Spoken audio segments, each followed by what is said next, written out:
Et si on parlait de valorisation de boîte? Gros sujet qui va nous permettre de clore notre série de vidéos sur, comment booster son chiffre d'affaires, comment booster sa boîte. La valorisation, c'est un vrai sujet. C'est un vrai thème, qui ne fait pas partie de la logique de tunnel habituel au sens, combien on a de clients, quel va être le montant du panier moyen, combien de transactions il va avoir, comment on automatise et cetera et cetera.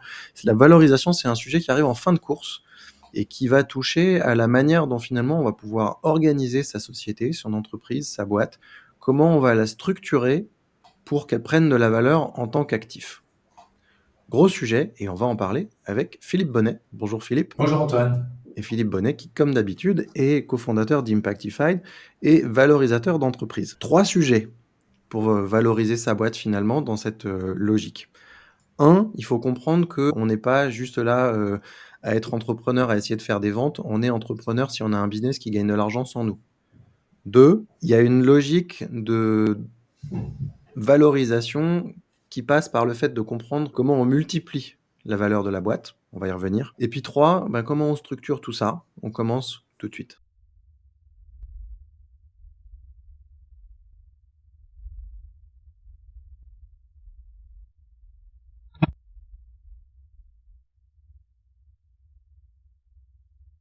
Philippe, pour commencer, est-ce que tu peux nous expliquer la petite formule qu'on aime bien chez Impactified, à savoir un business qui vaut quelque chose, et un business qui a un chiffre d'affaires qui se valorise et qui se bonifie dans le temps. C'est un business qui dépend d'une formule, à savoir les ventes fois l'organisation. On a ça effectivement dans l'ADN de notre entreprise et de notre façon d'accompagner la valorisation des entreprises, des clients avec lesquels on bosse, en mettant 3 mots sur la table. Un, business, c'est-à-dire en fait une activité commerciale, oui, profitable. Deuxième, oui, les trois qui va fonctionner sans nous. Donc ce business-là va être mis en parallèle avec deux autres mots, un qui est l'organisation et l'autre qui est les ventes. Et entre l'organisation et les ventes, on va mettre un facteur multiplicatif parce que la réalité, c'est que notre business ne va pouvoir croître en valeur globale qu'à partir du moment où il va y avoir une concordance dans cette amélioration entre organisation et vente.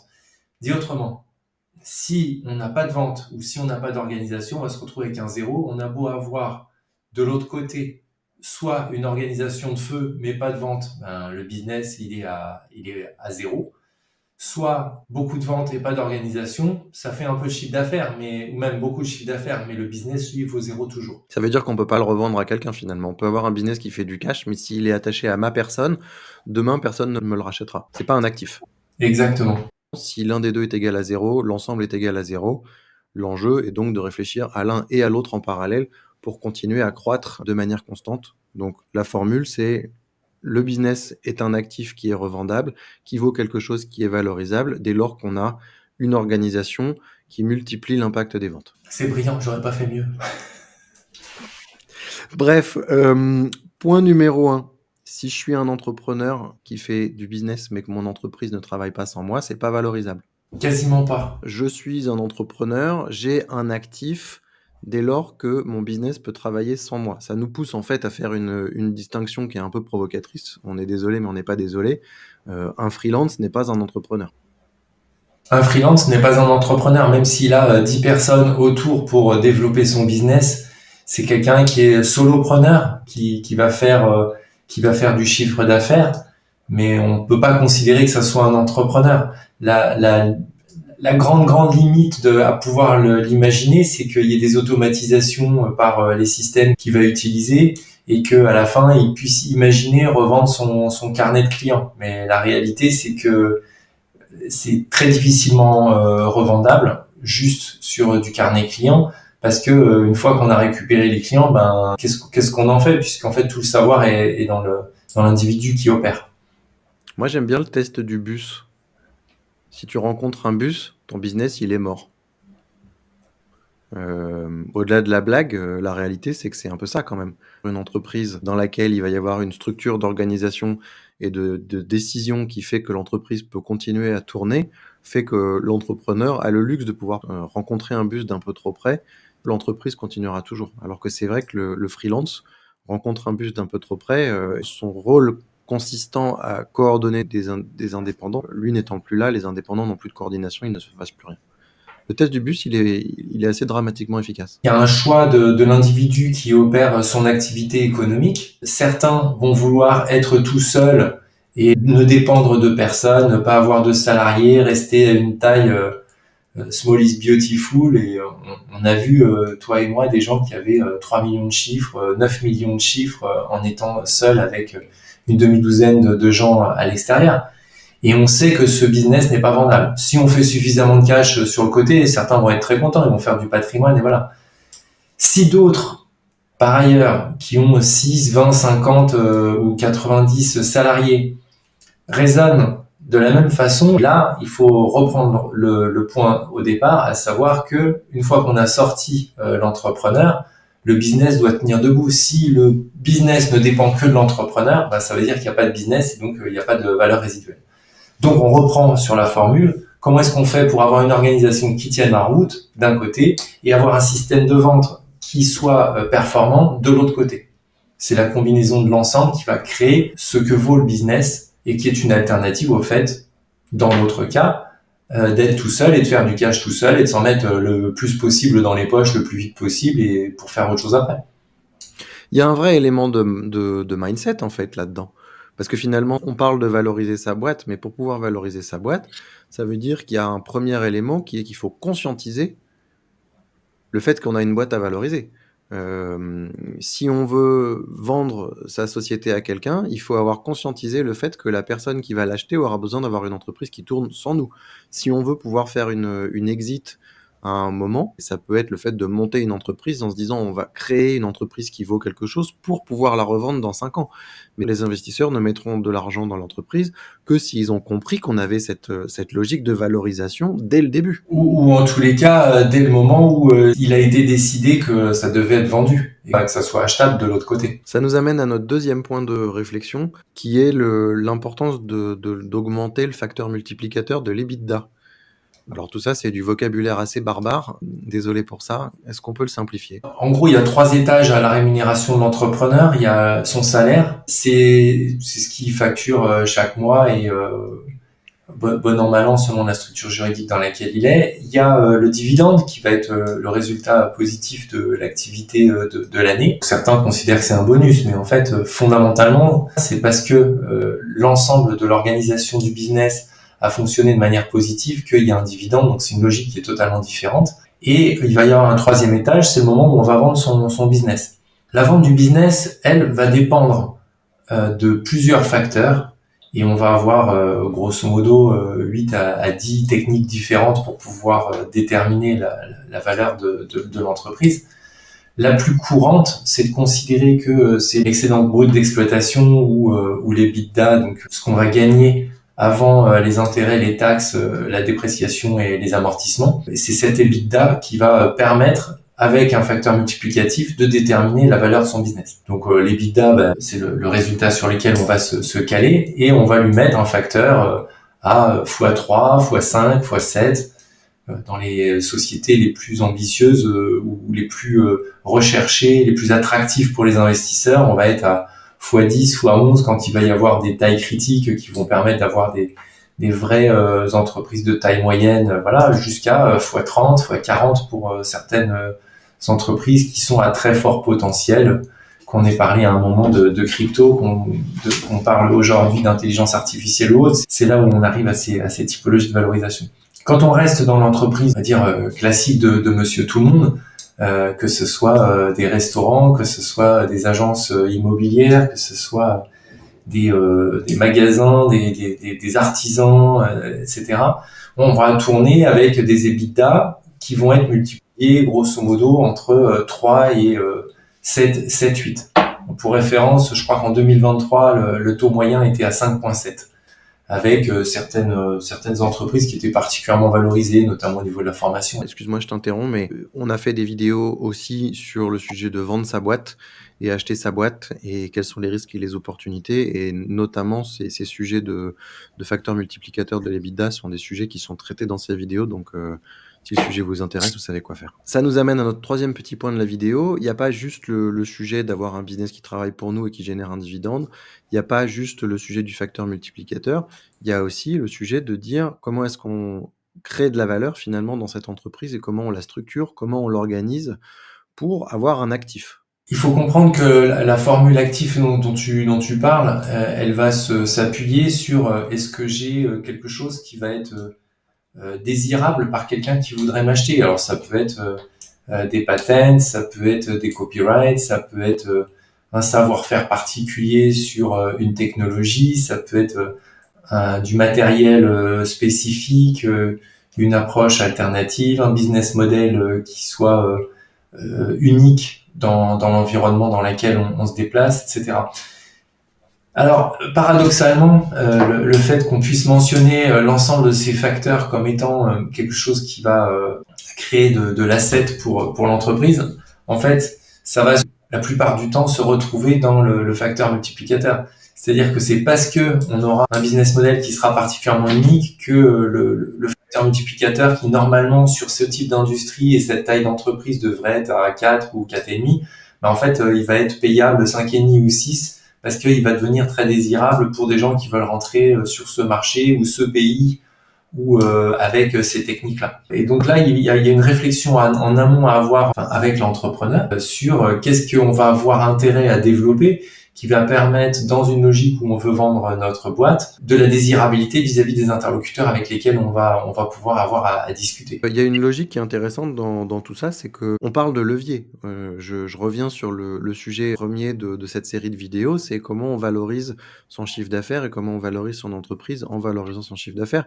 Et dans la série, le reste de la série vidéo, on a parlé des différents leviers d'un point de vue des ventes, à savoir comment on augmente le nombre de prospects, comment on augmente le taux d'acquisition, comment on augmente le panier moyen, comment on augmente la récurrence de vente.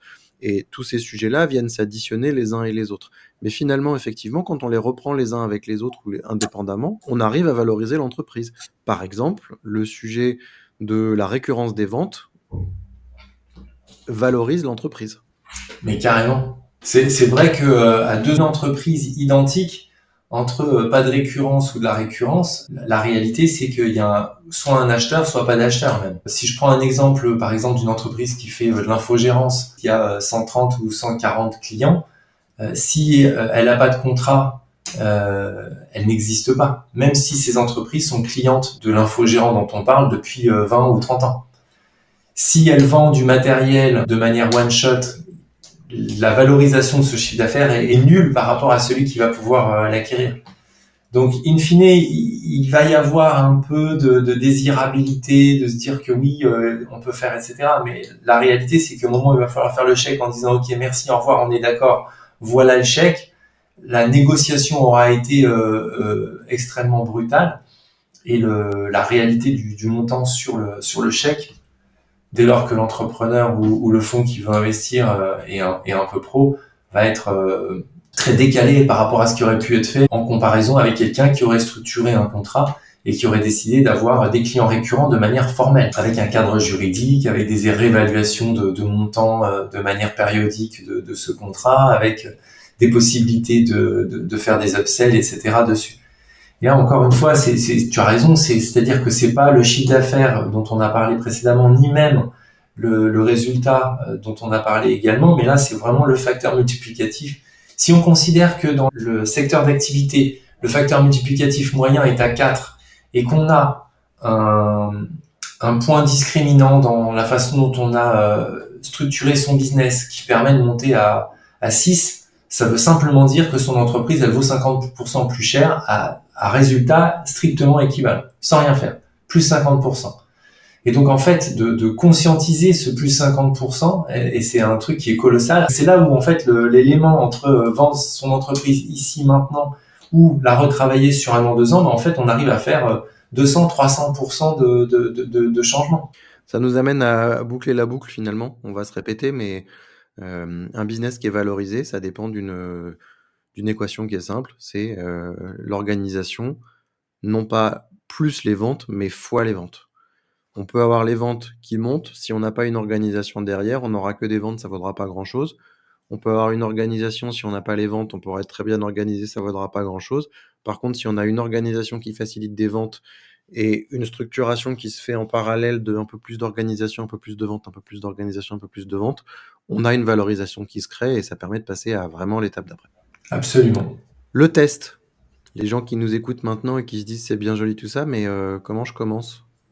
Bah, c'est facile, combien vaut ma boîte? Alors, on va rajouter une deuxième question quand même à la première, c'est qui t'a donné ce montant? J'ai discuté cette semaine avec un restaurateur qui avait un montant, et la réponse à la question qui a validé le montant, en l'occurrence, c'était l'agent immobilier. Pourquoi est-ce que c'est pas l'expert comptable? Pourquoi est-ce que c'est pas un spécialiste en fusion-acquisition? Et donc, en fait, on peut avoir plusieurs valeurs à sa boîte. Quelle est la vraie valeur? La vraie valeur, c'est celle qui va être payée par quelqu'un. Et c'est pour ça qu'il est intéressant de savoir valider par qui, parce que si celui qui valide est celui qui va être amplificateur de la valeur, ça a quand même beaucoup plus de sens que si on discute avec quelqu'un qui va tâcher de faire quelque chose de basico-basique. Ça me ramène à un point que je mentionnais au début, qui est qu'il y a un vrai élément de mindset dans tout ça. Ton exemple du restaurateur qui évalue sa boîte sans savoir trop comment faire pourrait suggérer que c'est un restaurateur et pas un entrepreneur, alors que pour le coup, des restaurateurs, on en connaît, des chefs étoilés, on travaille avec eux, des restaurateurs différents niveaux, on travaille avec eux. Et c'est vrai que ceux avec lesquels on travaille, ils réfléchissent comme des entrepreneurs qui structurent leurs équipes, qui structurent leur entreprise pour que ça vaille quelque chose et que clairement, ça puisse tourner sans eux. Le test étant posé, combien vaut votre boîte? Quelles sont les prochaines étapes? Qu'on soit en phase d'amorçage du business ou en phase de croissance, et puis qu'on soit en phase de scale et donc de structuration de l'entreprise. Par quoi on commence? Ben, réaliser que l'organisation, il y a 6 axes et reprendre la réalité de la force de notre organisation par rapport à ces 6 axes est un vrai sujet. De la même façon qu'il y a 6 axes du côté de l'organisation, on a 6 leviers du côté des ventes. Donc reprendre ce 6 par 6, à mon avis, c'est le basico-basique qu'on peut faire en tant qu'entrepreneur. Et le premier sujet, c'est pas de se perdre dans la vision, c'est de bien s'assurer que son business, il a une résistance dans son business model, qu'il est profitable, sur lequel on va pouvoir amplifier, etc. Donc ça, c'est pertinent quand on est aux premières étapes en fait de développement du business. C'est très pertinent quand on commence à croître et c'est des bases. Il faut se poser la question, quel que soit le niveau où on est de toute manière. Quand on a une boîte qui, pour le coup, est en phase vraiment de développement, de valorisation et de scale, il y a des manières un peu alternatives d'aller chercher beaucoup plus loin. Il me semble que c'est de se dire quel est mon réel objectif, à quelle échéance il est. Est-ce que mon objectif, c'est vraiment de faire le maximum de cash, ou est-ce que mon objectif, c'est de revendre à l'équipe, ou est-ce que mon objectif, c'est de me mettre dans une disposition où mon business va tourner réellement sans moi et je vais me mettre en revenu passif, ce qui arrive. Il y en a qui décident de faire ça pour pouvoir faire d'autres choses après. Et par rapport à ces objectifs, en fait, se dire comment est-ce que je veux valoriser ma boîte.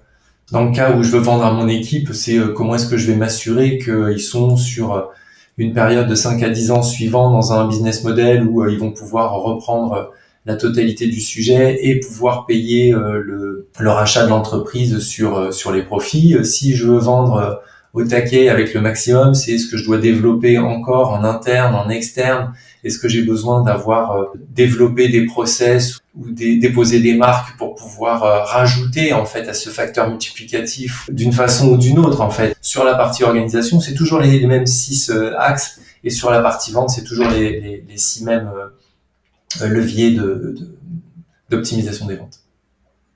Pour conclure, booster son chiffre d'affaires, booster sa boîte, valoriser sa boîte, c'est une question de jouer avec les bons leviers. Regardez les autres vidéos si le sujet vous intéresse. Et puis c'est une question de réfléchir. Et j'ai bien dit réfléchir, anticiper, créer quelque chose d'un point de vue de la valorisation, ce qui veut dire les ventes d'un côté, mais aussi l'organisation de tout le reste. Et puis bah, comme d'habitude, si on se pose la question de savoir comment on passe à l'étape d'après et comment on met tout ça en place, eh ben, on prend contact avec les facilitateurs de croissance et les valorisateurs d'entreprise d'Impactify. Et puis nous, ben, on vous retrouve dans la prochaine vidéo. Salut Philippe. Salut Antoine. Hey, psst, si vous avez trouvé cette vidéo utile et à votre goût, alors pensez à laisser au moins un like et un petit commentaire en dessous. Et puis tant que vous y êtes, profitez-en pour regarder les autres vidéos de la chaîne. pour toujours plus d'astuces pour scaler votre business et faire de mieux en mieux. Et puis moi, on se retrouve dans la suivante. À la prochaine.